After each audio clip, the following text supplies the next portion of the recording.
Mesdames, Messieurs, donc avec Olivier Dussopt, nous avons souhaité vous réunir aujourd'hui à Bercy pour faire le point sur le recours au cabinet de conseil. Cette campagne présidentielle, qui se déroule dans un contexte inédit, marqué par le retour de la guerre, charrie son lot de fausses informations, de manipulations, de polémiques, qui nuisent au débat démocratique sur les idées et les projets portés par les candidats. Et ce thème des consultants n'échappe pas à cette mécanique et a donc justifié que nous nous réunissions aujourd'hui avec vous, compte tenu des attaques de plus en plus fortes et de plus en plus grossières. Derrière les récupérations politiciennes, c'est l'État et tout son fonctionnement qui est attaqué, qui est remis en cause. Et il est de notre responsabilité, en tant que membres du gouvernement, de rappeler ici en toute transparence un certain nombre de faits, un certain nombre de chiffres, afin que le débat démocratique puisse vivre pleinement. Alors nous n'esquivons pas le sujet, au contraire, nous le considérons comme un sujet de gouvernance publique essentiel, et nous voulons rappeler aux Français les faits et leur rendre compte des mesures que nous avons prises pour répondre aux enjeux soulevés par le Parlement. Depuis le premier jour et jusqu'au dernier quart d'heure, ce gouvernement, vous le savez, n'a été guidé par une seule préoccupation, celle d'obtenir des résultats pour changer la vie quotidienne des Français. Et pour cela, nous pouvons compter sur une administration de grande qualité à laquelle nous souhaitons, ici pour commencer, d'abord rendre un hommage appuyé. Les procès en incompétence, qui sont faits par certains, d'ailleurs souvent les mêmes qui ont conduit à des réductions massives de fonctionnaires et qui souhaitent manifestement continuer, sont une insulte à ces agents publics qui travaillent chaque jour au service des Français. L'État, et avec lui son administration, a été ces derniers mois mobilisé comme jamais depuis la Seconde Guerre mondiale, et plus encore aujourd'hui alors que la guerre est à nos portes, pour servir, pour protéger les Français pendant la crise sanitaire. Tout d'abord en préparant et en mettant en œuvre des mesures de gestion sanitaire, ensuite en mettant en œuvre en un temps record et dans des proportions inédites des mesures de soutien aux entreprises qui ont atteint plus de 100 milliards d'euros, hors dépenses de santé, ensuite en déployant un plan de relance pour soutenir notre économie et nos emplois avec plus de 70 milliards déjà engagés à fin 2021 sur un total de 100 milliards d'euros. Et vous le savez, c'est un des pays, la France, qui a le plus déjà engagé son plan de relance au niveau européen, et désormais de déployer un plan de résilience face aux conséquences de la hausse des prix de l'énergie et de la guerre en Ukraine pour protéger le pouvoir d'achat des Français avec 26 à 28 milliards d'euros au service du pouvoir d'achat et en soutien des entreprises. Vous le voyez, le quoi qu'il en coûte, qui a permis de sauver notre économie, de sauver nos emplois, a demandé et a mobilisé une énergie considérable au sein de l'administration, parfois, c'est vrai, avec des renforts. Alors, il est légitime que les Français nous demandent, à travers leurs représentants, dans quelles conditions ces mesures inédites ont été mises en œuvre. Et oui, le gouvernement assume pleinement de dire que dans ces circonstances exceptionnelles, il a dû s'appuyer sur des renforts. Et vous le voyez, au-delà de l'indispensable continuité des services publics et de la gestion 24 heures sur 24 de la crise sanitaire et de ses conséquences économiques et sociales, nous assumons aussi de dire que nous avons continué à transformer notre pays pour obtenir des résultats le plus rapidement possible au service des Français. Et oui, comme tous ceux qui nous ont précédés, et dans le cadre strict des règles de la commande publique, nous avons eu recours à des cabinets de conseil. Mais est-ce que, oui ou non, l'État lésine sur les moyens quand il s'agit de protéger les Français? La réponse est non. Est-ce que, oui ou non, en ayant recours au cabinet de conseil à des renforts, nous remettrions en cause la qualité de l'administration et de ses hauts fonctionnaires? La réponse est aussi non. Alors nous allons aujourd'hui avec vous aborder 4 points pour, je l'espère, pouvoir répondre à toutes vos questions. Il y a des questions qui se posent aujourd'hui. D'abord, pour vous montrer que nous n'avons rien à cacher et que tout est sur la table. Ensuite, pour vous dire que les règles de la commande publique sont strictement respectées. Ensuite, pour vous dire que les cabinets de conseil peuvent être utiles quand ils restent à leur juste place. Et enfin, vous dire que nous prenons des mesures pour en avoir un recours modéré et raisonnable. Bien, bonjour à toutes et à tous. Quelques mots à mon tour d'abord pour vous saluer et revenir sur un certain nombre de points, en commençant par un premier pour reprendre l'affirmation d'Amélie de Montchalin à l'instant. Il n'y a rien à cacher et le gouvernement a fait toute la transparence sur l'ensemble des informations qui concernent le recours au cabinet. Il est normal, dans notre cadre constitutionnel, dans notre cadre démocratique, que le Parlement, comme les corps de contrôle permanent, comme les corps de contrôle indépendants, se penchent sur cette question importante du fonctionnement de l'État. Fonctionnement de l'État en général, mais aussi recours aux prestations intellectuelles, recours au cabinet de conseil. Dès 2014, la Cour des comptes a produit un rapport sur la période 2011-2013 et la majorité de l'époque n'a tenu aucun compte des recommandations qui avaient été formulées par la Cour des comptes en 2014. C'est nous qui avons mis en œuvre ces premières recommandations en 2018 avec le fait de passer un accord cadre. J'aurai peut-être l'occasion d'y revenir, mais c'est la procédure d'attribution de marché la plus efficace, la plus transparente en matière de prestations de conseil et de suivi de ces prestations de conseil. De la même manière, la Commission des finances de l'Assemblée nationale, avec mesdames les députés Motin et Louwagie, a mené un travail, une mission d'information au cours de l'automne dernier sur les recours au cabinet de conseil, avec des conclusions qui ont été remises en janvier et que nous avons d'ores et déjà traduites en actes. Je pense notamment à une circulaire que nous aurons l'occasion de rappeler et de préciser.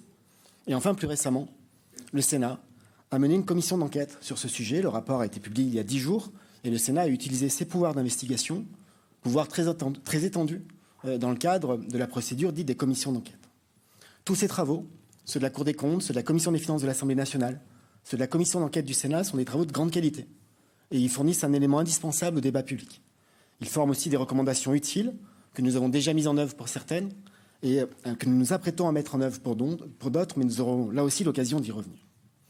Pour ce qui concerne en particulier la commission d'enquête du Sénat, qui a rendu son rapport tout récemment, le gouvernement, et je précise que c'est tout à fait logique et normal, conforme à notre système institutionnel, le gouvernement a fait toute la transparence sur l'ensemble des informations qui ont été demandées par la commission d'enquête. Tous les chiffres ont été donnés, tous les contrats, tous les bons de commande ont été transmis, toutes les productions internes ont été communiquées. Ce sont des milliers de courriers électroniques entre des agents publics et des consultants qui ont pu être examinés par la commission sur la période qui faisait l'objet de ces travaux. Et donc nous avons transmis l'intégralité des documents et d'ailleurs vous pouvez voir en prenant connaissance du rapport de la commission d'enquête que celui-ci est particulièrement documenté et les chiffres que nous retrouvons dans ce rapport sont ceux, pour l'essentiel, que nous avons fournis aux enquêteurs, aux membres de la commission d'enquête lorsqu'ils les ont sollicités. Ce rapport, et c'est légitime, alimente le débat public. Il fait aussi l'objet de récupérations politiques, parfois même de manipulations grossières que nous dénonçons avec la plus grande fermeté, dans la mesure où, pour nous, elles nuisent au débat public, et notamment au débat public sur la qualité, l'efficacité de l'action publique. Il y a des amplifications, il y a des déformations qui sont autant de poison pour le débat et pour la démocratie. Nous allons y revenir dans le détail, mais contrairement à ce qui a pu être dit, et je vous invite à le vérifier dans le rapport du Sénat, je voudrais d'abord tordre le cou à deux bruits ou deux informations, de fausses informations que nous avons vues circuler. Aucun cabinet de conseil, aucun, n'a perçu plus d'1 milliard d'euros, ou même 1 milliard d'euros. D'ailleurs, ce chiffre d'1 milliard d'euros, qui apparaît dans les résumés, les différents supports de communication autour de la commission d'enquête, est légèrement surestimé, mais j'aurai l'occasion d'y revenir pour le détailler. Et de la même manière, aucun cabinet de conseil n'a décidé d'aucune réforme, et la décision revient toujours à l'État, à la puissance publique, et jamais aux acteurs privés. C'est évidemment la moindre des choses. Rétablir la vérité sur les faits et sur les chiffres est nécessaire pour que chacun puisse mesurer de quoi nous parlons et de quoi est fait aujourd'hui le débat public. Je voudrais commencer par les faits et par les chiffres. Derrière la notion parfois un peu fourre-tout de prestations intellectuelles, il y a d'abord des prestations qui sont très diverses, très différentes, et qui viennent renforcer ponctuellement les moyens de l'administration sur des projets précis identifiés. Je pense à des assistances à maîtrise d'ouvrage informatique, tant pour l'aide à la conception que pour le développement d'applications informatiques.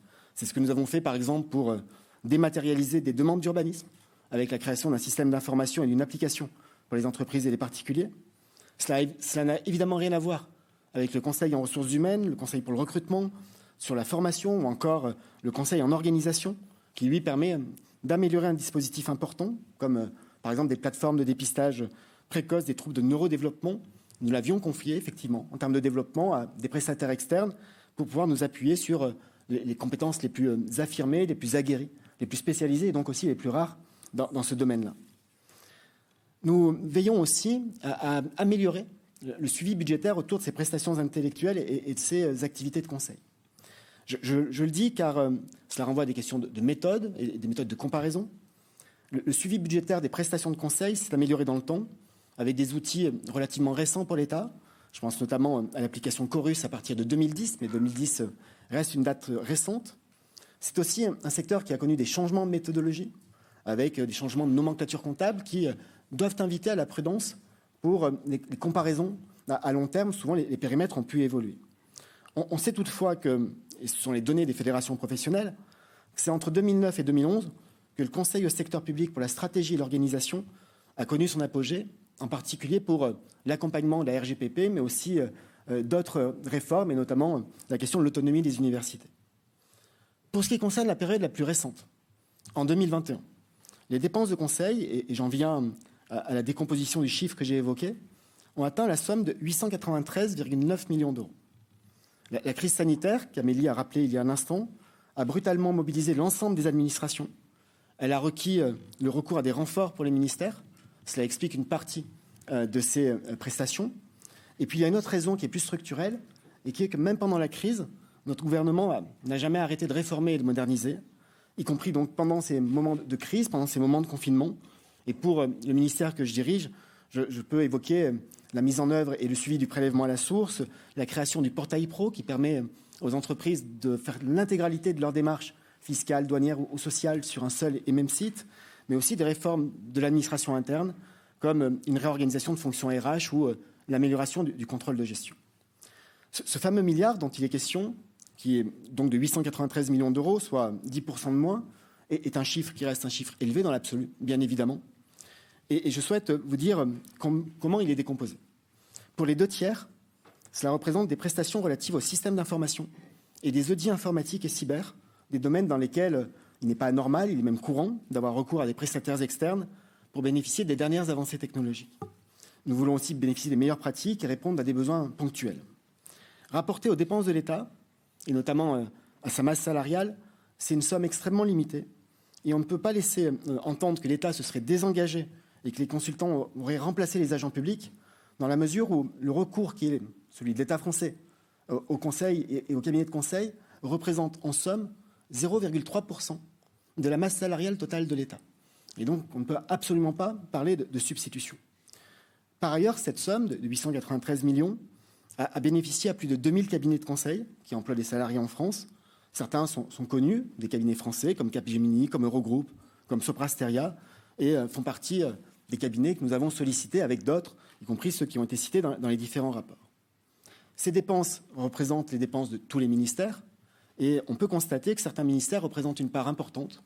C'est le cas de celui de l'économie et des finances, c'est le cas de celui des armées, ou encore celui de l'intérieur. C'est cohérent, et vous retrouverez cette décomposition d'ailleurs dans le rapport du Sénat, puisque les sénateurs ont pris le temps de l'afficher et de le mettre dans les différents supports. Cela représente les périmètres des ministères qui sont les plus importants. Ce sont aussi des ministères qui connaissent des transformations majeures, notamment sur les systèmes informatiques, sur les systèmes d'information, et Bercy en est une illustration, mais des ministères aussi qui portent des dépenses à vocation interministérielle. C'est particulièrement le cas de l'intérieur. Je fais un petit arrêt sur image pour donner des chiffres concernant le cabinet McKinsey, qui a suscité beaucoup de réactions au cours des derniers jours et des dernières semaines. En 2021, lorsqu'on se concentre sur le seul conseil en stratégie, les dépenses de l'État facturées par McKinsey représentent 5% des dépenses de conseil en stratégie de l'État français. Et lorsqu'on regarde la totalité des dépenses de conseil, les dépenses au profit du cabinet McKinsey représentent 2% des dépenses de conseil en général. Et de la même manière, le chiffre d'affaires réalisé par ce cabinet avec l'État français représente moins de 5% de son propre chiffre d'affaires. Je dis ces chiffres parce qu'ils viennent tout simplement illustrer qu'il n'y a pas de rapport de dépendance ou d'interdépendance entre un cabinet et l'État français, qu'il n'y a pas de rapport de dépendance économique et financière entre un cabinet pour lequel cela représente une part aussi modeste, relative de son chiffre d'affaires et une part extrêmement modeste des activités de l'État. Par ailleurs, je précise aussi que la France, à l'échelle européenne, n'est pas le pays dans lequel le secteur public recourt le plus aux prestations, loin s'en faut. L'Allemagne ou le Royaume-Uni, ils consacrent par exemple des montants de dépenses publiques beaucoup plus élevés. Et le rapport du Sénat a d'ailleurs aussi souligné ces chiffres. Et je vous invite les uns et les autres, si ce n'est pas déjà fait, à vous y référer. Par ailleurs, et j'en termine avant de passer la parole à Amélie de Montchalin, du point de vue des cabinets de conseil, le secteur public français n'est pas un marché qui se distingue de ses partenaires par un recours plus massif. Cela ressort de l'ensemble des études auxquelles ils ont pu procéder. Merci beaucoup Olivier. Et donc sur la base des faits et des chiffres qui sont pour beaucoup d'entre eux présents dans ce rapport, il y a 4 points que je voudrais souligner. Le premier, c'est que oui, l'État assume parfaitement donc de recourir à des cabinets de conseil dans certaines circonstances. Parce que la question, c'est de savoir si l'État est omnipotent, est-ce qu'il est omniscient, est-ce qu'il saurait tout faire au pied levé et en même temps. La réponse est non. Et donc oui, dans l'intérêt même de l'action publique, l'État peut avoir besoin de recourir ponctuellement à des soutiens extérieurs dans des cas bien identifiés. Je pense par exemple quand il a besoin de mobiliser des compétences qui ne sont pas disponibles en interne, par exemple pour organiser de manière logistique à grande échelle la vaccination pendant la crise sanitaire, ou alors quand il y a un besoin ponctuel de renfort parce que nous voulons mettre en œuvre très rapidement une priorité. Un exemple, c'est le recouvrement automatique des pensions alimentaires au bénéfice des familles monoparentales. Deuxième point, c'est que, comme l'a dit Olivier, le recours au cabinet de conseil n'est pas un fait nouveau. Est-ce que le recours au cabinet de conseil aurait émergé, j'allais dire, dans ce quinquennat ? La réponse est également non.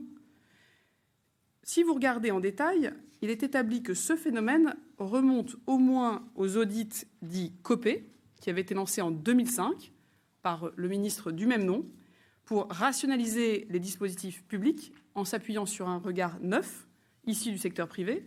Et comme l'a souligné le ministre des Comptes publics, il est également bien établi que cette pratique s'est généralisée entre 2007 et 2012 avec la révision générale des politiques publiques qui, à l'époque, je vous le rappelle, reposait sur un postulat idéologique tout à fait assumé des dirigeants de l'époque, qui était celle d'une défaillance de l'État.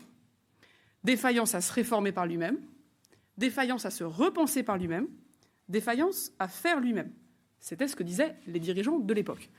Rétrospectivement, les années de la RGPP ont été celles du plus fort recours au Conseil en stratégie sur la réforme de l'État. Je pourrais vous montrer, par exemple, que dans ce périmètre, les dépenses ont été plus que divisées par 2 entre 2007 et 2012 et le quinquennat qui nous concerne. Et à l'époque, en parallèle du fameux 1 sur 2 de fonctionnaires qu'il ne fallait pas remplacer, eh bien, l'ensemble des ministères, le ministère du Travail, le ministère de la Santé, le ministère de l'Enseignement supérieur, bref, tous les ministères, ont eu massivement recours aux consultants. Troisième point que je voudrais ici souligner, c'est que toutes les organisations, privées comme publiques, ont recours à des soutiens extérieurs ponctuels. Le secteur du conseil est d'ailleurs un secteur économique qui emploie beaucoup de Français dans notre pays. Et je veux ici d'ailleurs très solennellement dire que je condamne tous ceux qui viendraient critiquer leurs valeurs professionnelles. Les collectivités locales ont également recours à ces consultants dans des proportions importantes. Et d'ailleurs, le dernier rapport de la Cour des comptes sur les finances locales en 2021 le souligne. Il s'agit, selon la Cour, d'une pratique généralisée pour l'assistance à maîtrise d'ouvrage pour les projets importants en matière d'urbanisme, de développement économique, d'aménagement du territoire, de tourisme.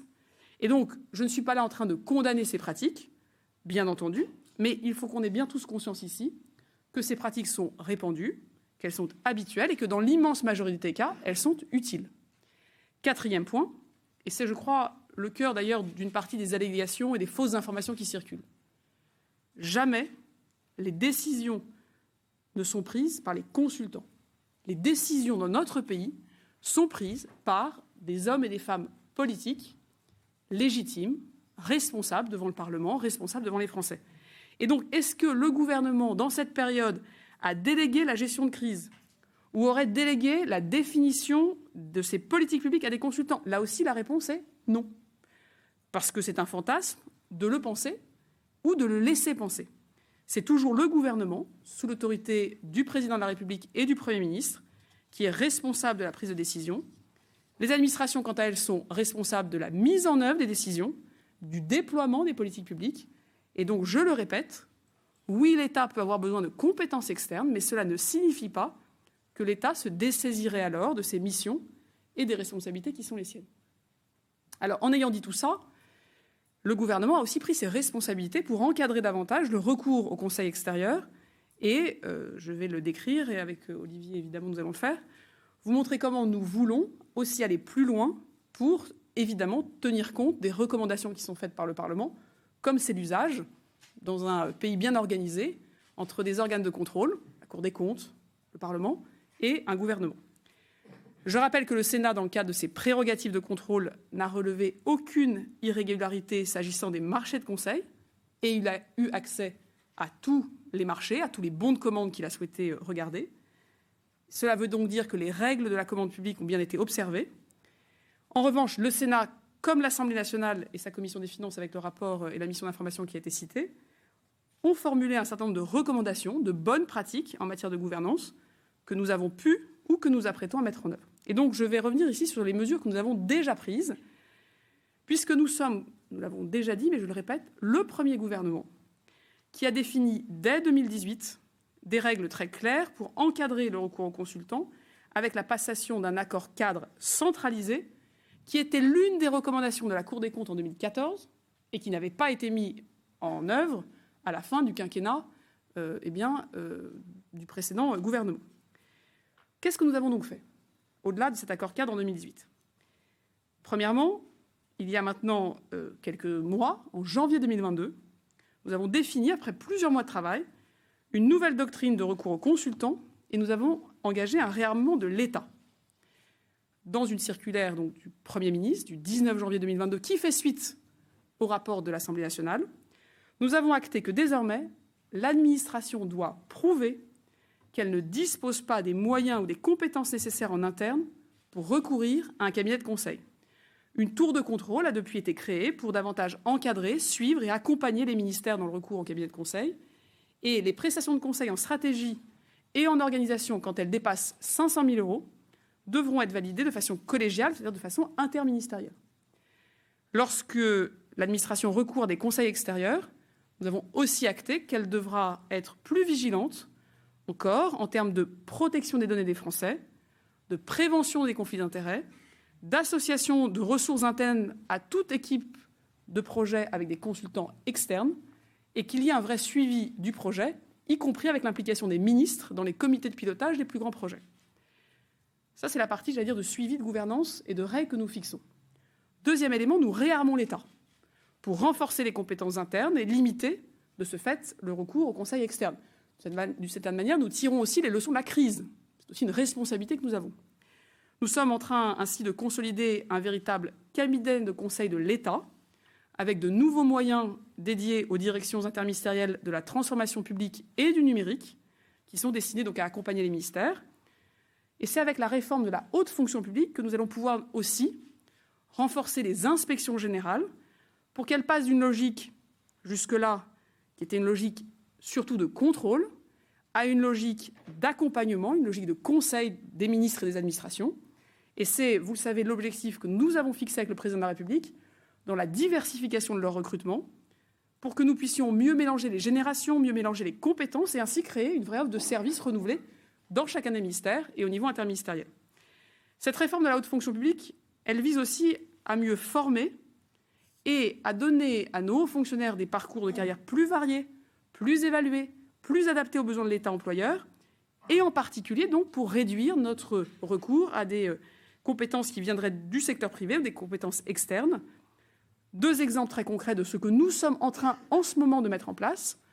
La délégation interministérielle à l'encadrement supérieur de l'État, qui a été créée au début de l'année 2022, qui est un peu la DRH des cadres supérieurs de l'État, est en train actuellement de réaliser une cartographie des compétences des ministères pour que nous puissions, sur cette base-là, savoir qui sait faire quoi à quel endroit, où sont nos compétences et que nous puissions les mobiliser, notamment entre ministères avec de la mobilité.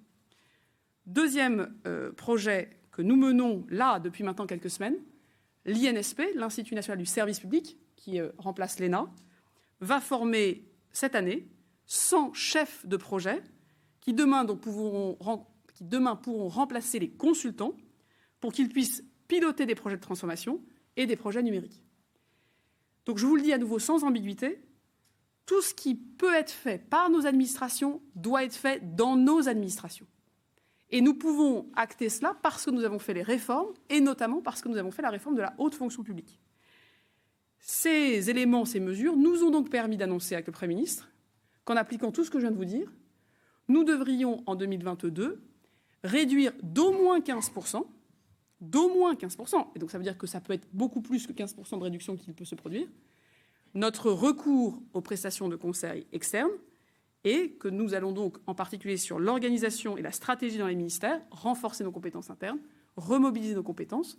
Et je crois qu'il y a là la preuve que les rapports de l'Assemblée, les rapports du Sénat, le travail que nous menons depuis des mois, les leçons que nous tirons de la crise, ont déjà des conséquences concrètes. La ministre de la fonction publique l'a dit à l'instant, la circulaire a été prise par le Premier ministre mi-janvier. Il y a un travail de gouvernance, de formation qui est fait. Nous avons aussi, et bien évidemment, pris connaissance des préconisations de la commission d'enquête du Sénat dans son rapport qui nous a été remis lorsqu'il a été rendu public il y a 15 jours. Nous souhaitons mettre en œuvre un maximum des recommandations et des propositions de la commission d'enquête du Sénat. Et nous allons le faire autour de 3 priorités. La première priorité concerne la transparence, qui est un gage de confiance majeur pour les institutions, et le fait de devoir apporter des éléments aussi précis à l'occasion d'un débat public montre combien c'est important. Nous veillons, notamment avec la circulaire du Premier ministre, à mieux connaître et à pouvoir mieux identifier, mieux suivre l'intégralité de ces dépenses. La circulaire a donné mandat à la direction du budget et à la direction des achats de l'État pour assurer un suivi détaillé et continu des dépenses de prestations intellectuelles. Et dans le projet de loi de finances pour 2023, conformément à la recommandation du Sénat, le gouvernement produira pour le Parlement un document budgétaire centralisant toutes les données sur les prestations intellectuelles commandées par l'État, document de synthèse qui n'existait pas jusqu'alors et qui sera utile. C'est une des préconisations que nous reprenons bien volontiers. Toutes les autres mesures seront prises aussi pour assurer la traçabilité des prestations, en distinguant notamment dans les productions finales impliquant des cabinets, ce qui relève du travail des consultants et ce qui relève d'un travail conjoint entre l'administration et les consultants. La réalité est qu'aujourd'hui, souvent, les équipes travaillent de façon très intégrée, au service d'un objectif défini, d'un projet, un objectif défini par l'exécutif, avec un suivi quotidien de l'administration.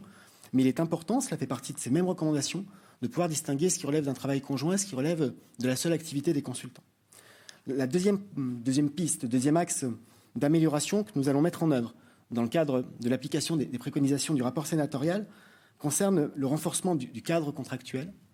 Un nouvel accord type sera passé avant l'été, comme nous l'avions fait en 2018, pour centraliser au sein d'un seul et même vecteur juridique l'ensemble des marchés de conseil en stratégie d'organisation des ministères comme de leurs opérateurs, à l'exception du ministère de la Défense, pour des questions de technologie, mais aussi de sécurité.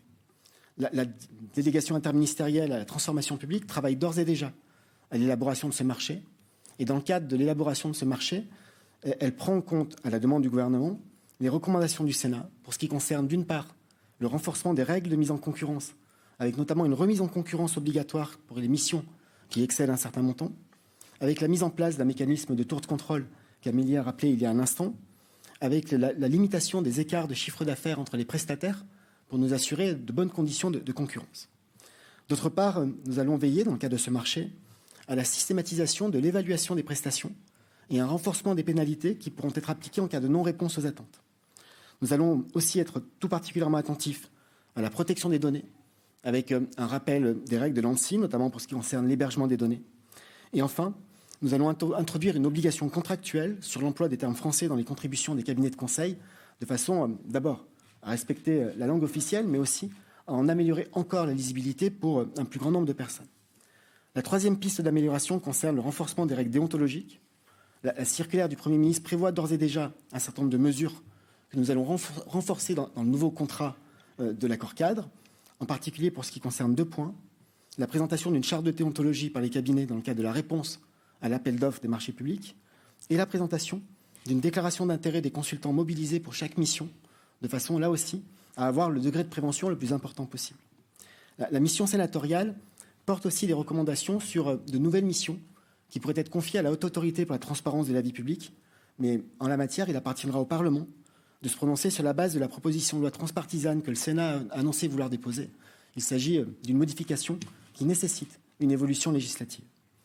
Pour ce qui concerne les missions pro bono, c'est-à-dire les missions assurées par des cabinets à titre gracieux au profit d'entités publiques, la circulaire du Premier ministre prévoit d'ores et déjà une déclaration obligatoire de ces missions auprès du secrétariat général des ministères. Ces missions ont pu se révéler utiles pendant la crise sanitaire. Elles ont aussi permis une forme de contribution de ces cabinets à l'effort de la nation dans un moment où tout le monde avait besoin de pouvoir additionner les talents et additionner les compétences. Et elles pourraient à l'avenir se limiter à des circonstances exceptionnelles comme une crise, c'est ce que suggère le rapport sénatorial, ou encore au profit de secteurs non marchands comme la culture, l'éducation ou le secteur social. Ces recommandations concernent l'État et ses opérateurs.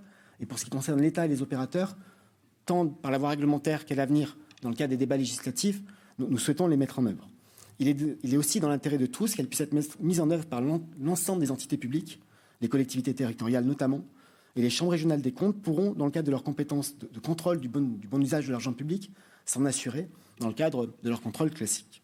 4 messages pour terminer et ensuite répondre à vos questions. Nous avons voulu vous réunir ce soir pour démontrer que nous n'avons rien à cacher, pour démontrer que nous avons toujours respecté les règles et que les services de l'État se sont toujours attachés à respecter les règles, en particulier dans l'attribution des marchés publics, pour rappeler que les cabinets sont utiles quand ils sont à leur juste place, c'est-à-dire ni à la place des fonctionnaires, ni à la place des dirigeants politiques, et pour dire que nous en avons un usage qui est modéré et justifié, ce qui nous invite évidemment à renforcer encore la transparence et la justification, ainsi que le contrôle sur ces activités. Nous sommes maintenant à votre disposition pour répondre à vos questions. Bonjour à tous. Merci d'être avec nous. On va prendre 5 questions. Ensuite, les ministres répondront. On reprendra 5 questions. Et on a 20 minutes. Et je commence avec Marc Vigneault. Je vous laisse dire vos prénoms, noms et votre média, s'il vous plaît.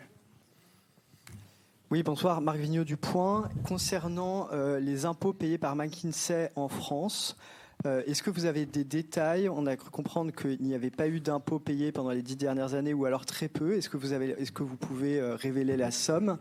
Et est-ce que c'est lié à une optimisation fiscale qui sera traitée dans le cadre de l'impôt minimal sur les multinationales? Est-ce que ça changera quelque chose pour McKinsey? Est-ce que vous êtes capable de dire que la réforme comprendra McKinsey?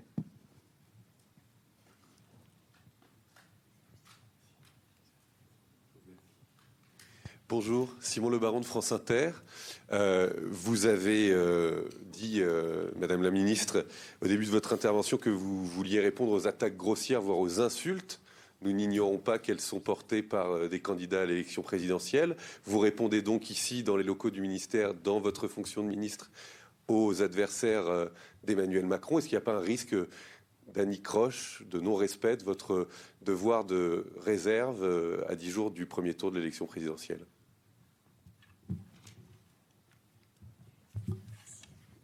Bonjour, Caroline Michel, à Guerre de l'Obs.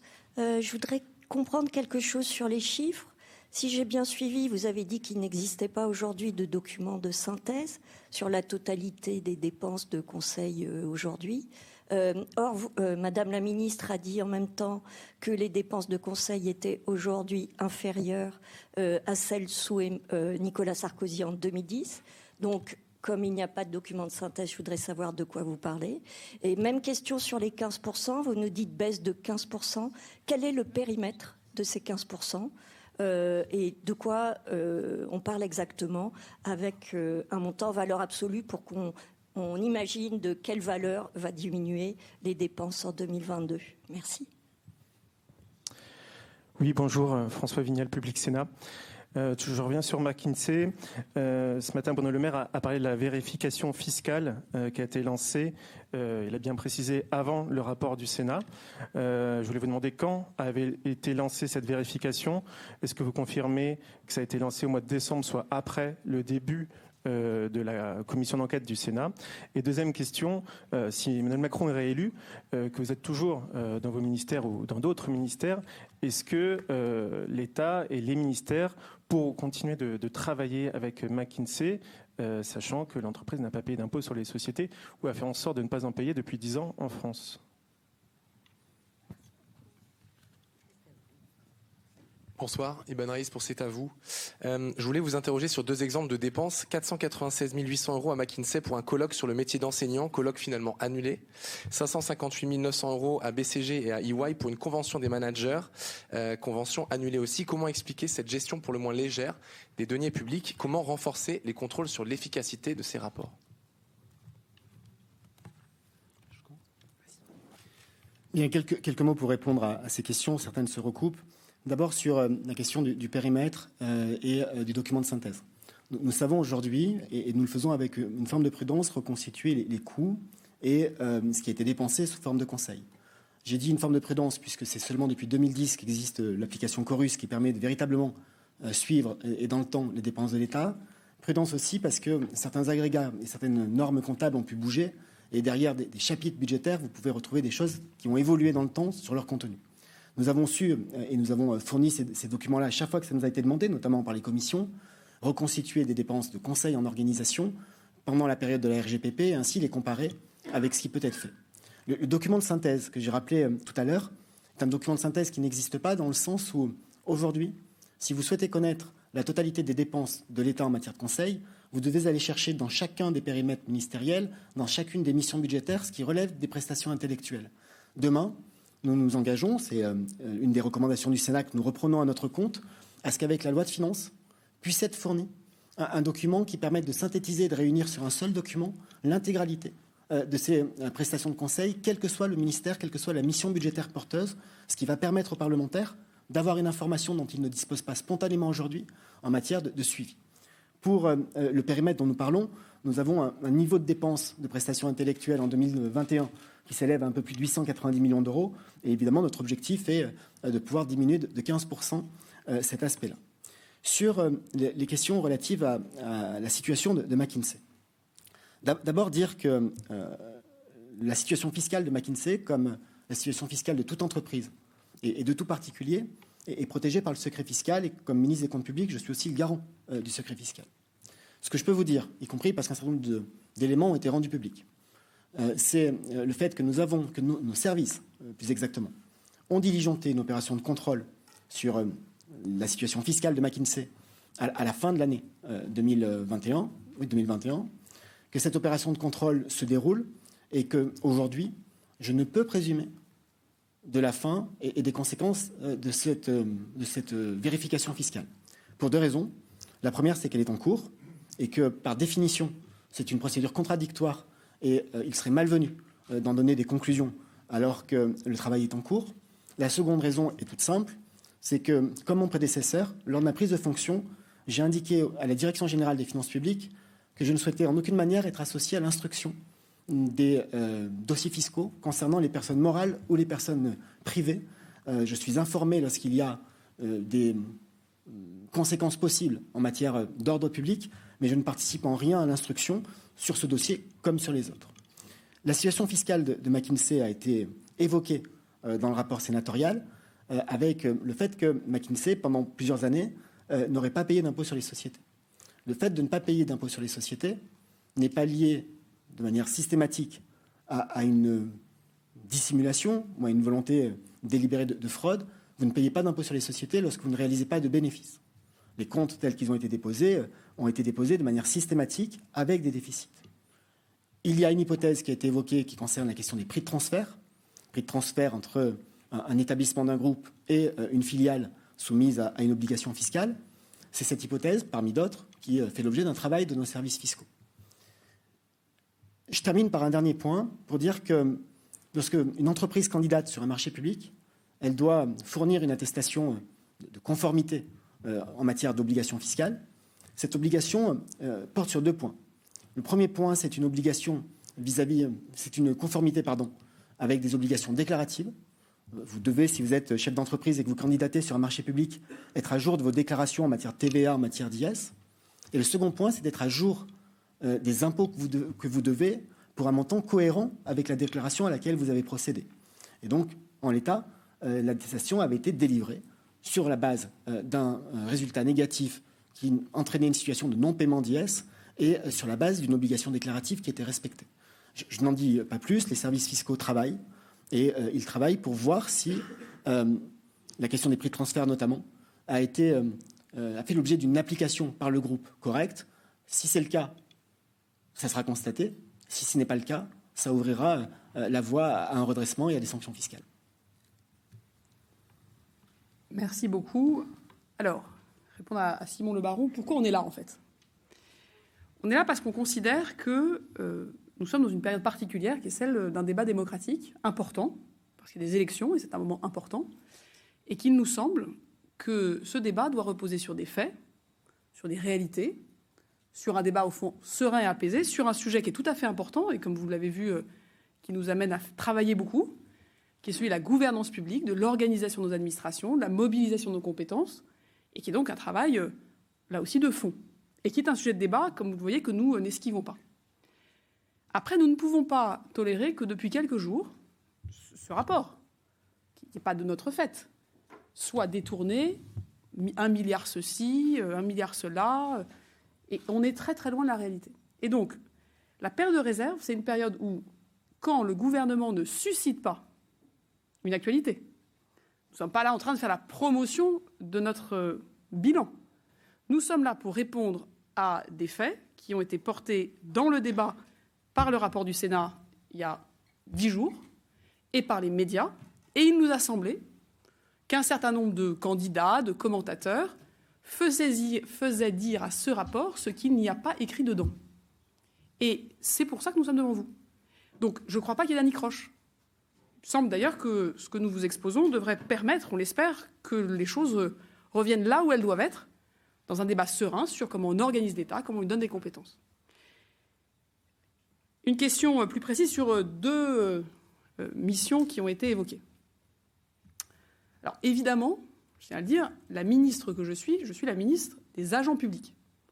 Je ne suis pas la ministre qui est le verrou de l'ensemble des commandes qui sont passées dans l'ensemble des ministères par l'ensemble de mes collègues ministres ou des administrations. Donc ça, c'est un point qui répond d'ailleurs aussi à la question précédente sur quel périmètre on se réfère. Il y a des périmètres qu'on contrôle. Je suis la chef d'une administration. Je peux comparer ce que mon administration, il y a 1 quinquennat, 2 quinquennats, faisait sur un périmètre qu'elle maîtrise, puisqu'il y a des archives et donc on peut retracer. La mission sur l'avenir du métier d'enseignant. C'était une demande pour réfléchir avec une vision internationale aux évolutions du métier d'enseignant, non pas seulement en France, mais comment dans les différents pays, la révolution numérique, les transformations et les attentes de la société, les innovations en mode aussi pédagogique, comment tout cela se déroulait. Ça s'est déroulé juste avant le premier confinement. Et donc, le moment où nous aurions dû tous voir les résultats de ces travaux ne s'est pas produit. Et donc, moi, j'ai beaucoup de mal à commenter la qualité d'un travail qui n'a pas été au bout.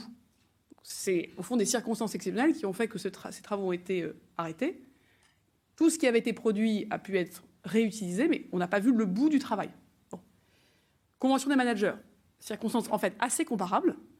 C'était un gros travail sur notamment les compétences internes, la mobilisation de nos fonctionnaires, quelque chose qui n'avait jamais été fait. On n'avait jamais réuni dans une même pièce, parce que d'ailleurs le président de la République a fait le 8 avril 2021, mais par visioconférence. C'était une convention managériale, mais celle-là, elle ne s'est pas tenue dans un lieu. Il se trouve que le jour de cette convention était prévu le 12 décembre 2018, et je vous rappelle que le 10 décembre 2018, nous avions eu un week-end particulièrement difficile lié à la crise des Gilets jaunes, et qu'il n'a pas semblé raisonnable de réunir, moins de 48 heures après, l'ensemble des préfets, des cadres publics dans une pièce. Donc là aussi, on n'a pas vu le résultat. Après, moi, je suis très, très claire et sereine devant vous. Tout ce que nous venons de vous dire sur le fait que nous voulons que maintenant, dans chaque ministère, toute démarche de conseil et de recours à des compétences externes ne soit enclenchée qu'après avoir vérifié que nous n'avions bien personne en interne, ni dans le ministère, ni ailleurs. D'où l'importance de cette cartographie des compétences. Ça va donc être fait de manière maintenant systématique. C'est aussi, il faut admettre, on ajuste les choses, on améliore nos fonctionnements, et la réforme de la haute fonction publique va le permettre. Est-ce que je suis là pour vous dire qu'on n'a pas besoin de compétences nouvelles ? Évidemment qu'on a besoin de compétences nouvelles. J'ai lancé il y a quelques jours un chantier sur l'attractivité de la fonction publique. Choisir le service public.gouv.fr. Pourquoi on lance ça ? Parce qu'on se rend compte que dans le numérique, que parfois d'ailleurs sur la prospective, comment évoluent les besoins de services publics, comment nos autres d'ailleurs homologues européens font. J'ai réuni à Strasbourg il y a 10 jours mes homologues européens, c'était la 2e réunion seulement que nous faisions en 15 ans, pour que nous puissions aussi regarder comment les uns et les autres, face à des défis communs, nous avancions. Donc il y a évidemment des choses à améliorer, il y a évidemment des choses à piloter. Il se trouve que sur les 2 sujets sur lesquels vous m'interrogez, on a effectivement, je veux dire, une difficulté à vous répondre sur le contenu final de ces productions, puisque dans un cas, la convention n'a pas eu lieu, et dans l'autre cas, le Covid a annulé le moment où les travaux auraient dû être présentés. Donc voilà, c'est de manière très sereine aussi ce qu'on peut apprendre de ces moments et comment l'administration évolue et progresse.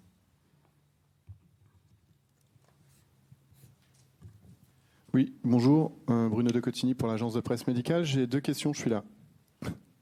Ici. Oui. Ah. La première question pour Monsieur Dussopt. Comment vous expliquez la différence entre les 893 millions d'euros que vous évoquiez et le chiffre d'1 milliard du rapport du Sénat? Et la deuxième question, c'est bien ça, hein? Le Sénat dit le chiffre que vous évoquez. Ok. D'accord, ok. Merci. Et deuxième question, ça concerne le recours à Sitwell, le logisticien, dans le cadre de la crise sanitaire. Le rapport s'attarde un peu là-dessus. Il parle d'un recours de gré à gré dans le cadre de l'urgence, donc, mais qui a été renouvelé jusqu'en octobre dans des missions sans qu'il y ait eu d'appel d'offres. Il évoque des soupçons de marchandage et je voulais savoir quelles analyses vous aviez là-dessus, sachant que vous parliez de règles de marché public qui ont été respectées dans l'ensemble de la gestion de la crise sanitaire. Voilà, s'il vous plaît. Oui, bonjour Elsa Conessa pour Le Monde. J'ai une question sur McKinsey à nouveau. Il semble, d'après le rapport du Sénat, que McKinsey n'ait pas fait l'objet de contrôle fiscal au moins depuis 2010. Enfin, c'est la date à laquelle remonte le rapport. Est-ce que ça vous semble normal, qu'il n'y ait pas eu de contrôle fiscal depuis 2010, compte tenu de la taille de cette entreprise? D'autre part, vous parliez de faire toute la transparence. Il me semble que le rapport pointe aussi le fait que Bercy n'a pas fourni le détail de toutes les contrats de conseil, et notamment pas ceux inférieurs à 600 000 euros, c'est-à-dire 99% des missions, qu'il y a juste une extraction brute des lignes comptables. Donc est-ce que vous comptez, je ne sais pas, donner plus d'éléments là-dessus? Et dernière chose, sur les prix de transfert, donc le montage utilisé par McKinsey, apparemment, il fait appel. Et une des tactiques, c'est manifestement de rémunérer la marque. Et rémunérer la marque, ça coûte visiblement presque aussi cher que payer des consultants, puisque ça permet d'avoir un bénéfice qui est nul. Donc ma question, c'est qu'est-ce qu'on achète finalement quand on achète une prestation de conseil? Est-ce qu'on paye une marque? Est-ce qu'il y a une expertise derrière? Puisque voilà, l'État a besoin de cabinets de conseil, d'après ce que vous dites. Merci. Bonjour. Oui. On parlait donc de cette... Pardon, Lucie Berbet, France Télévisions. On parlait de cette mission sur l'éducation nationale qui a été donc, si je ne me trompe pas, d'un montant inférieur à 500 000 euros. Vous disiez que ces prestations d'un montant supérieur à 500 000 euros, il y aurait un plus fort contrôle avant pour vérifier qu'il n'y a pas les compétences nécessaires dans l'ensemble des ministères. Ça veut dire qu'une mission comme celle-ci sur l'éducation nationale pourra de nouveau avoir lieu dans le futur. Et aussi, donc vous disiez que à cause du confinement, vous n'aviez pas pu voir les résultats de ces travaux. Ça veut dire que McKinsey ne pratique pas le télétravail. Il n'était pas possible du coup de recevoir du tout de traces des travaux.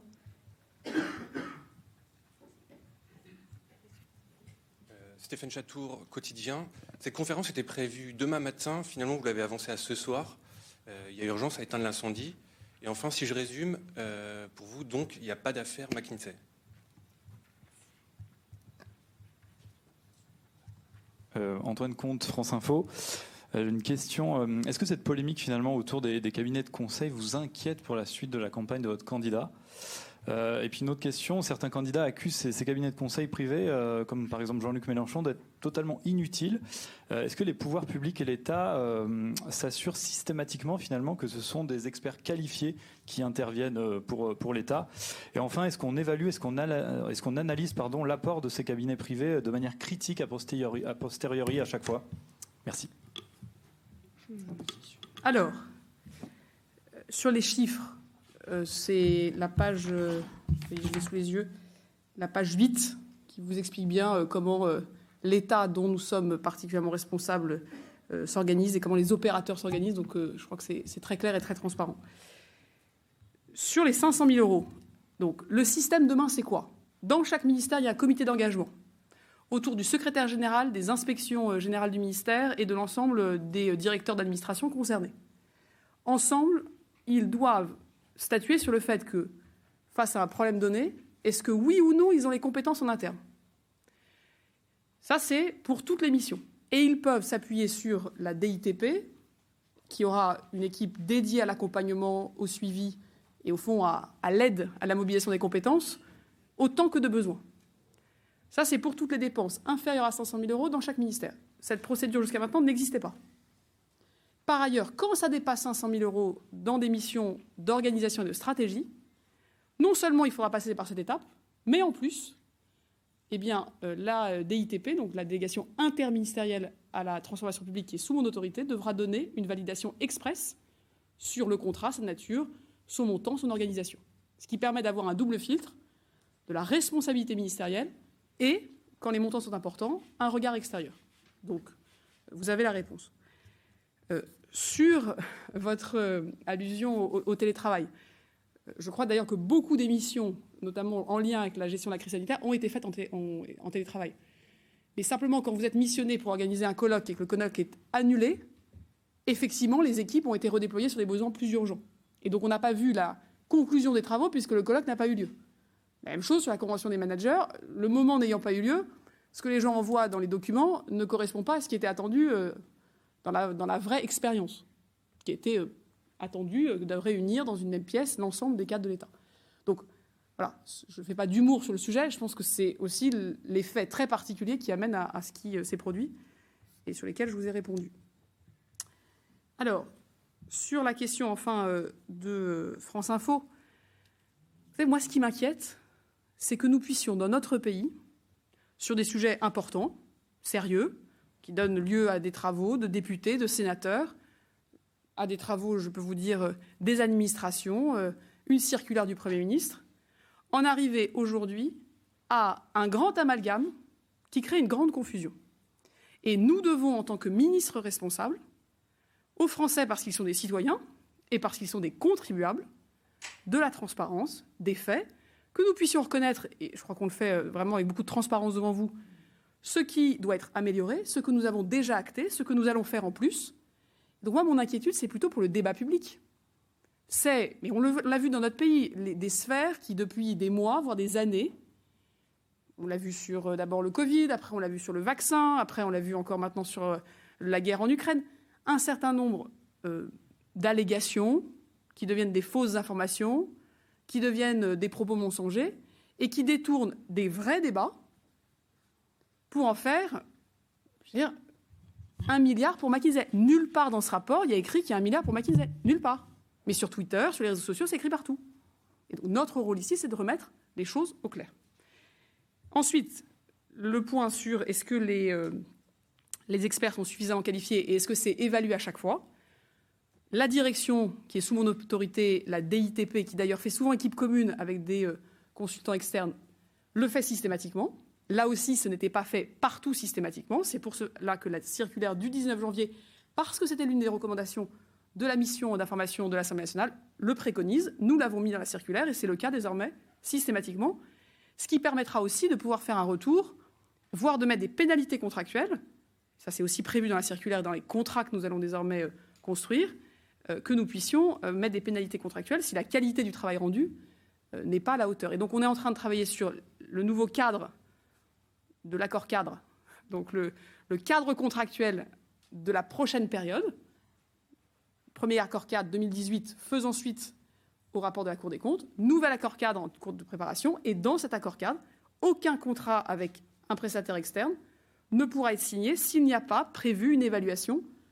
Et donc, ça veut dire aussi une plus grande exigence sur la qualité des personnes qui sont mobilisées. Quelques mots pour compléter, notamment sur 3 points, et enfin revenir sur la situation du cabinet McKinsey. D'abord, pour ce qui concerne les questions d'agenda et d'emploi du temps, vous rassurez, mais si nous avions tenu cette conférence de presse demain matin, comme nous l'avions initialement envisagé, je serais déjà parti. Je serais déjà parti puisque je présente demain matin le décret d'avance pour financer les mesures du plan de résilience devant la commission des finances de l'Assemblée nationale. Et pour avoir le temps nécessaire à ces échanges, nous avons préféré anticiper et vous proposer de nous retrouver dès ce soir.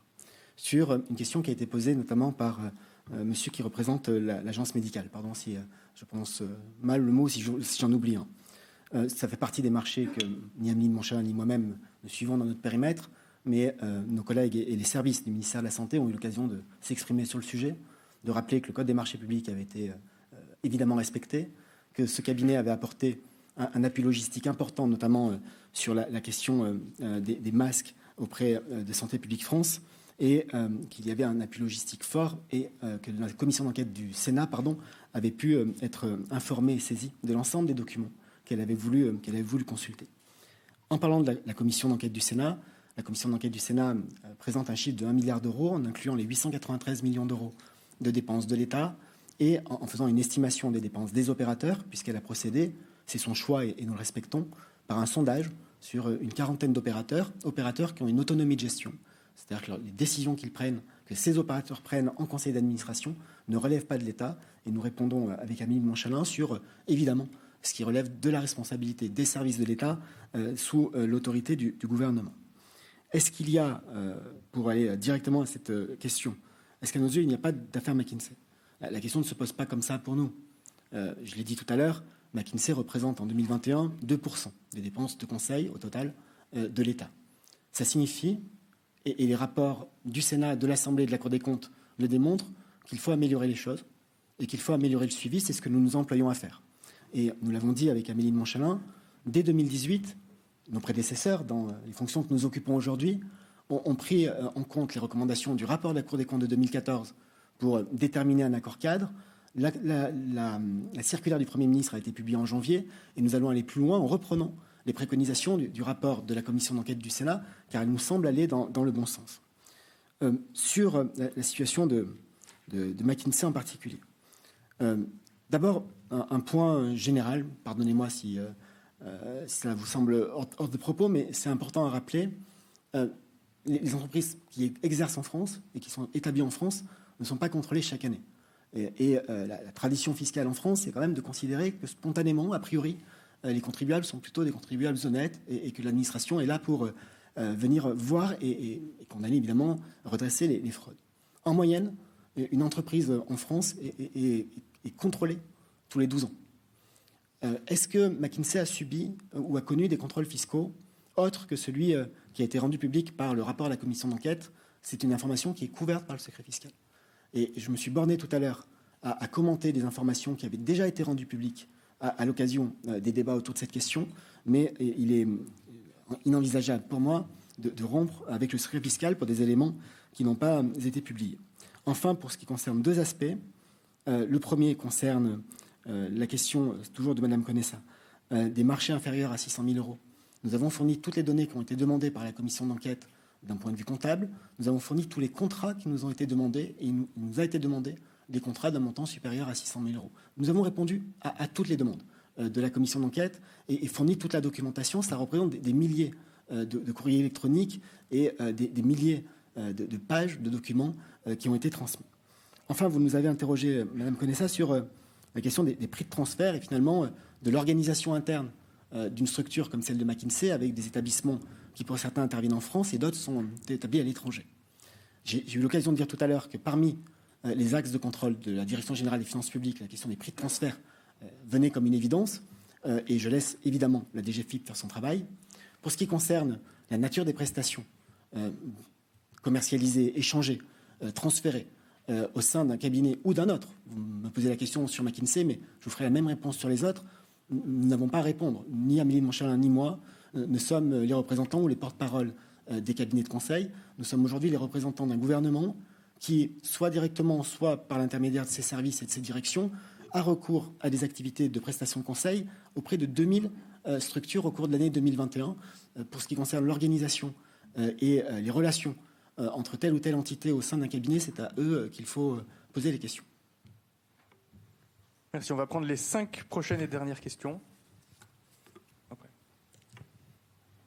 Bonjour, Elisa Braun pour Politico. Vous avez dit que le code de la commande publique avait été respecté, que le Sénat n'avait relevé aucune irrégularité. Pourtant, le rapport pointe que le mécanisme dit de tourniquet a été largement interprété en faveur de McKinsey et Accenture. Que répondez-vous à ce volet qui alimente les suspicions de favoritisme ? Le rapport du Sénat pointe également que des consultants travaillent gratuitement pour l'État pour l'équivalent d'une année entière, sachant que le salaire annuel d'un consultant chez McKinsey, d'après une déclaration à la HTTP, peut atteindre 145 000 euros. Trouvez-vous donc normal que l'État accepte des cadeaux de ce montant et de cette nature ? Comptez-vous aller plus loin que vos annonces de janvier qui étaient non contraignantes et interdire ces prestations dites pro bono, comme le préconise le Sénat et même le Syntec, donc, qui représente les cabinets de conseil ? Et enfin, plus largement, la présence de nombreux macronistes chez McKinsey et d'anciens McKinsey chez LREM interpelle de nombreux Français. Que leur répondez-vous ? Bonsoir. Quentin Calmet à Public Sénat. J'avais une question très simple puisqu'on a vu votre effort de transparence. Est-ce que vous pouvez nous dire quelles sont les missions que McKinsey occupe en ce moment ?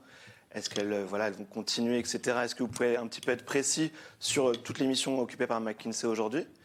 Et une deuxième question, puisque c'est un volet important du rapport sénatorial, mais que vous n'avez pas vraiment évoqué dans les questions ensuite, c'est la souveraineté de la décision. Les sénateurs disent qu'il y avait des arbitrages orientés, avec des solutions, au lieu de dire chaque avantage, inconvénient, des solutions qui étaient non recommandées, et c'est ce qui pose problème aux sénateurs. Et aussi une question qui rejoint un petit peu celle sur LREM, c'est qu'effectivement les sénateurs notent aussi que les cabinets de conseil ont aussi leur place dans le débat public, puisqu'ils sont à la tête de think tanks qui peuvent aussi promouvoir des idées qui parfois rejoignent celles de partis politiques. Est-ce qu'il n'y a pas une confusion des genres aussi lorsque certains cabinets sont aussi à la tête de think tanks, comme dit le rapport ? Bonjour, Bastien Auger pour TF1 LCI. D'abord, sur la situation fiscale de McKinsey, vous avez répondu, Monsieur le Ministre, sur le volet légal, mais on sait qu'au-delà du volet légal, il y a aussi des possibilités pour de telles entreprises de monter des montages qui permettent de pratiquer de l'évasion fiscale sans que ce soit illégal. Donc, est-ce qu'au-delà de la question légale, vous envisagez de ne plus avoir recours ou de ne pas avoir recours à un cabinet de conseil dont vous estimeriez qu'il a une pratique qui n'est pas forcément morale ou patriote? Et par ailleurs, vous avez à la fois défendu les différents recours à des cabinets de conseil pendant ce quinquennat, mais vous avez aussi dit qu'il y avait des choses qui pouvaient être améliorées. Donc là, si on tire un bilan de ce quinquennat, est-ce qu'il y a certaines réformes, par exemple, ou certaines prestations où vous vous dites que le travail de cartographie des compétences dont vous parliez, Madame la Ministre, tout à l'heure, aurait pu être davantage fait? Est-ce qu'il y a certaines prestations où vous dites peut-être qu'avec un peu moins de légèreté, on aurait pu finalement avoir les compétences en interne? Je vous remercie. Bonjour. Pierre Ducan de Contexte. Je voulais avoir des précisions sur les échéances quand vous annoncez que vous allez appliquer des nouvelles règles de déontologie conformément aux préconisations du rapport sénatorial. À quelles échéances allez-vous soumettre ces règles de déontologie au cabinet de conseil, et même question pour le nouveau cadre contractuel que vous avez évoqué, à la fois sur l'accord cadre et sur les contrats types.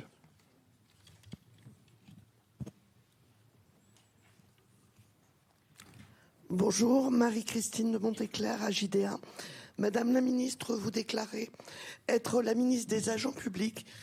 Les sénateurs ont pointé une souffrance des agents publics due à l'intervention des cabinets de consultants, à la multiplication des réunions, aux méthodes infantilisantes. Madame Assassi a parlé de République du post-it. Le rapport cite notamment une intervention à l'OFPRA qui a, semble-t-il, été très très mal reçue par les agents. Est-ce que vous avez l'intention de faire quelque chose pour éviter que cela se reproduise?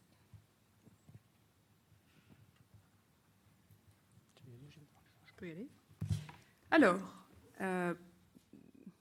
pour Politico, qui suit ce sujet depuis maintenant quelques temps, sur les missions dites pro bono, des missions à titre gratuit qui ont pu avoir cours depuis maintenant quelques années, c'est des offres d'expertise à titre gratuit pour un certain nombre de ministères sur des sujets qui, pendant la crise, je dois dire, ont été très utiles et qui ont participé, j'allais dire, de l'effort de la nation, parce que nous avions, je crois, tous besoin de nous mobiliser, et beaucoup d'ailleurs de Français se sont mobilisés à titre individuel, à titre associatif, et certaines entreprises ont considéré que c'était une manière de s'engager que de mettre à disposition ces compétences.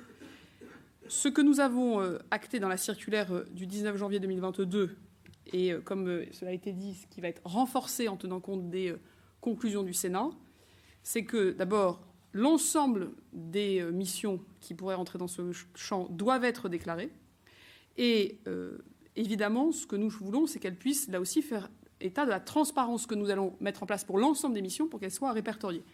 Là où le Sénat nous encourage à aller plus loin que ce que nous avions envisagé, et nous pensons que c'est une bonne idée, c'est de restreindre ces missions aux seules circonstances exceptionnelles ou aux circonstances de crise, et les restreindre au secteur dit non marchand, et donc culture, éducation, sociale. Nous avons aussi prévu d'acter que quand une mission de ce type a lieu, elle empêche de faire un suivi à titre, pour le coup, là, facturé, auprès d'un même bénéficiaire. Autant dire, vous ne faites pas votre pub en mettant à disposition des expertises gratuites pour ensuite rentrer dans le marché. Ça, c'est une première action et ça permet, je crois, de clarifier, transparence et à nouveau nous organiser. Sur ce que vous appelez le tourniquet. C'est le principe auquel la Cour des comptes, en 2014, nous avait encouragé pour ceux d'entre vous qui n'êtes peut-être pas des experts de ce contrat, permettre que ce ne soit pas toujours les mêmes qui aient les marchés.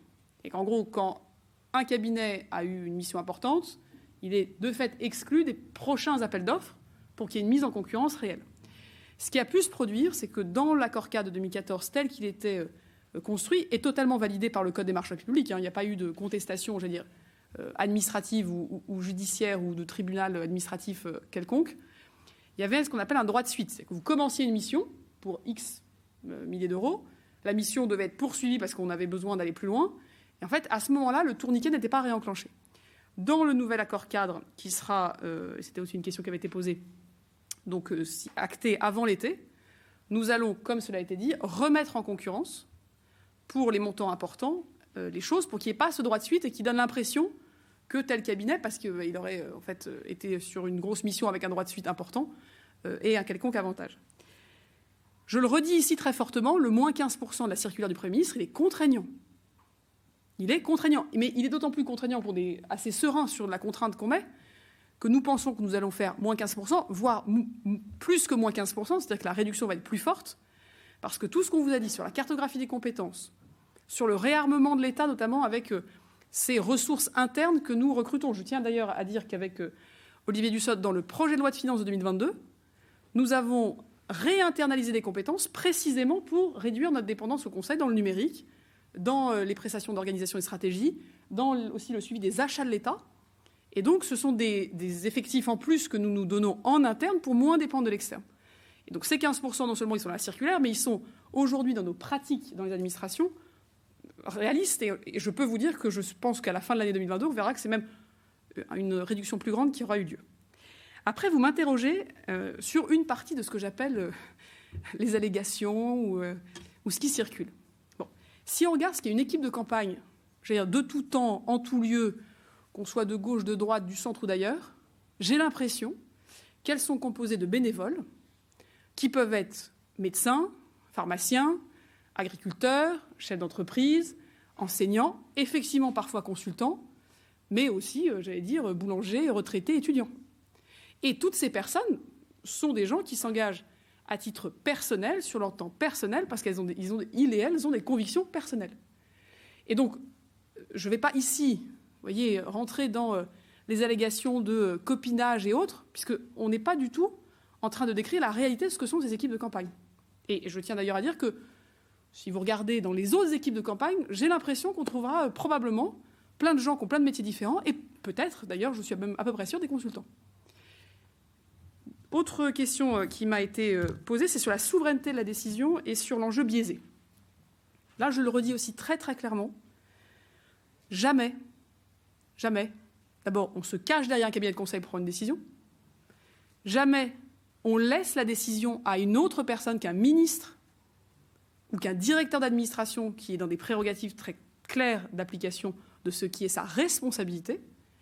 Et donc la première chose que moi je suis venu vous dire ce soir, c'est que nous ne nous sommes pas dessaisis de nos responsabilités.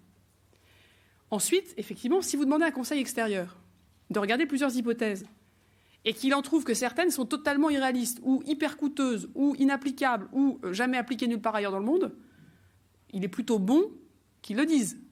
S'il ne le dit pas, ce n'est pas la peine de le solliciter. Mais je le dis et je le redis, nous ne sommes pas dans un pays où nous nous dessaisirions de nos prérogatives. Je rappelle, et Olivier Dussopt l'a dit, si le recours aux compétences externes, c'est 0,3% de notre masse salariale. Mais ça atteint 4 fois plus au Royaume-Uni. 1,2% de la masse salariale de l'État au Royaume-Uni. 1,3% en Allemagne. 1,4% en Autriche. 1,5% au Danemark. Dans ces pays, vous n'avez pas des gens qui viennent dire « Attendez, il y a des consultants externes, donc ça veut dire que les ministres n'ont plus de responsabilité. » Donc, bien faire la différence entre des conseils externes qui font des expertises, qui font des études, qui regardent la faisabilité, le coût des différentes options, et ensuite la responsabilité. Et je peux vous dire que tous les ministres de ce gouvernement, nous sommes au Parlement aussi souvent que nous y sommes convoqués. Nous répondons aux questions du gouvernement à chaque fois qu'il y a une question. Nous répondons aux questions de la Cour des comptes à chaque fois qu'il y a une question. Et donc, s'il y a un soupçon, et je parle bien du mot soupçon, sur le fait que ce ne serait pas nous qui avons pris les décisions, je peux dire qu'il y a pas mal de moments où on s'en rendrait compte. Je vous donne un exemple dans le débat actuel. On entend APL, McKinsey. Mais ce n'est pas un cabinet de conseil qui a pris la décision de rendre contemporaines les aides au logement. Le cabinet de conseil en question a été mobilisé pour que nous mettions à jour les systèmes d'information. Et je peux même vous révéler quelque chose. On a fait appel à eux parce que la première version du projet a complètement bugué. Et comme c'était une priorité politique, il nous a semblé utile de réussir. Et je suis très heureuse de vous dire que grâce à cette réforme qui a été mise en œuvre, nous avons réussi à verser les aides au logement pendant la crise sanitaire des gens qui avaient des difficultés pendant la crise sanitaire, alors que si nous avions gardé le système précédent, nous aurions versé les aides au logement 2 ans après. Et donc là, on aurait eu des grandes difficultés. Sur la cartographie des compétences et les 15%, oui, je suis très honnête avec vous, c'était Bastien Augier. C'est sûr qu'avant la réforme de la haute fonction publique que nous avons menée, il y avait des gens avec beaucoup de compétences dont nous ne savions pas qu'ils avaient ces compétences et que nous ne savions pas mobiliser dans un autre ministère. Je vous rappelle quand même qu'au cœur de la réforme de la haute fonction publique, il y a un corps qui s'appelle les administrateurs de l'État, qui vont réunir 14 corps de hauts fonctionnaires de 14, parfois, ministères différents. Ce qui est formidable, c'est que, par exemple, les hauts fonctionnaires de la transition écologique, qui vont devenir, quand ils sont membres de l'inspection de ce ministère, des administrateurs de l'État, vont pouvoir être mobilisés dans tous les ministères. C'est un sujet, on voit bien la transition écologique qui concerne tout le monde. C'est une bonne nouvelle que grâce à notre réforme, plutôt que de faire appel à un... Je ne sais pas, vous êtes le ministère du transport. C'est le même ministère, je cherche un autre exemple. Vous êtes le ministère de l'Éducation. Vous voulez travailler sur la santé. Voilà, prenons la santé. Vous voulez travailler sur les liens entre environnement et santé. Vous avez besoin de réfléchir, par exemple, aux polluants. Vous avez des experts au ministère de la Transition écologique. Hier, pour des raisons de statut, de salaire, pour des raisons extrêmement précises et techniques, vous ne pouviez pas mobiliser ces compétences. Donc aujourd'hui, c'est possible. Et donc oui, si nous avions appliqué les règles que nous allons nous appliquer désormais, je suis certaine que certaines missions auraient été faites en interne. Mais c'est pour ça qu'on va les appliquer désormais. Et puis, dernier point, sur les agents publics, madame, je vous remercie d'avoir posé la question. C'est précisément pour ça que nous devons évaluer les missions. Pas les évaluer par les consultants qui s'auto-évaluent, mais les faire évaluer par les directeurs d'administration, par les agents qui ont été aussi mobilisés, et que nous puissions regarder très simplement, est-ce que c'était une mission réussie? Est-ce qu'elle s'est produite dans des bonnes conditions? Et là aussi, je l'ai dit, contractuellement, nous allons introduire dans l'accord cadre le fait qu'il puisse y avoir des pénalités si des difficultés, soit humaines, soit de qualité, sont observées.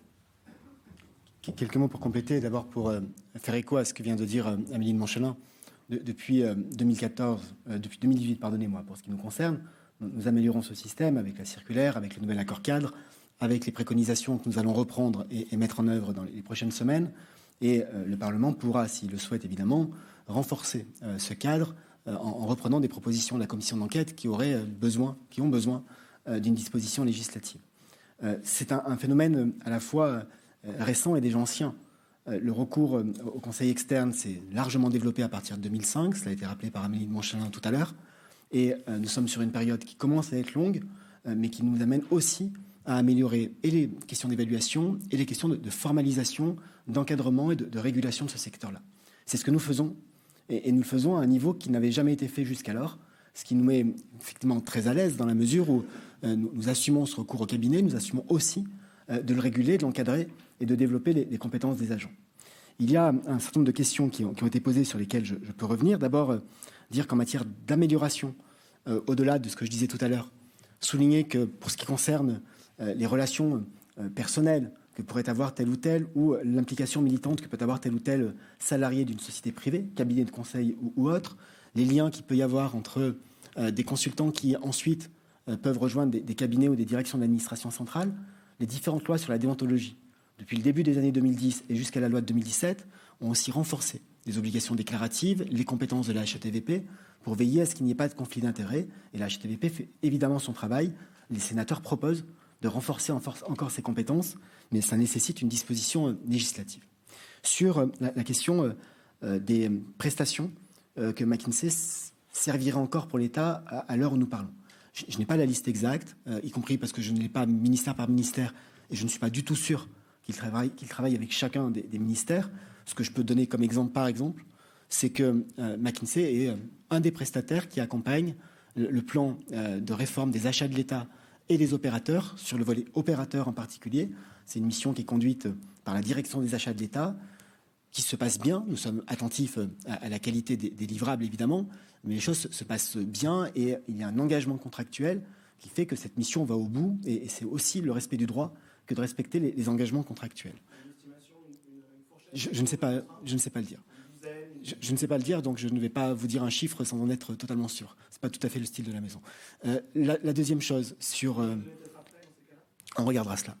Sur la question qui a été posée, pardon, je crois que c'est par vous aussi, monsieur, de la moralité et de la légalité.